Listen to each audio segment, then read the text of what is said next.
A lot of people ask about transferring two embryos and having twins.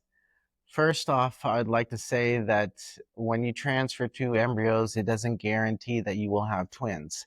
A lot of times when people transfer two embryos, they have one when they actually succeed during the transfer process.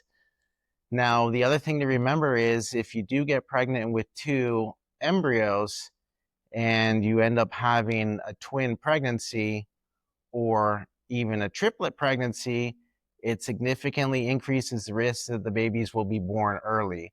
And when the babies are born before 35 weeks, they often have to stay in the neonatal intensive care unit, and they're at higher risk for having problems with the lungs, the bowel, um, bleeding into the brain, learning difficulties.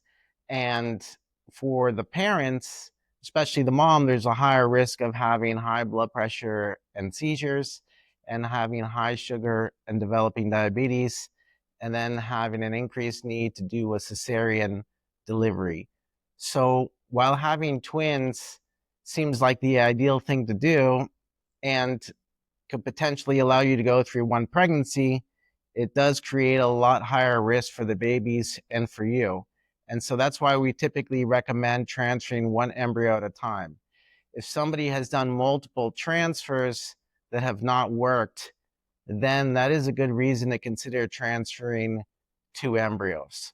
Also, when you transfer two embryos, it does not double your chances of getting pregnant.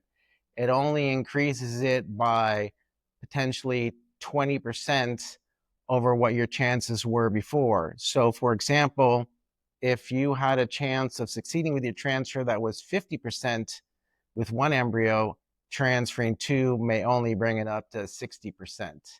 And so, for that reason, it's not as good of a use of your embryos to transfer two at a time.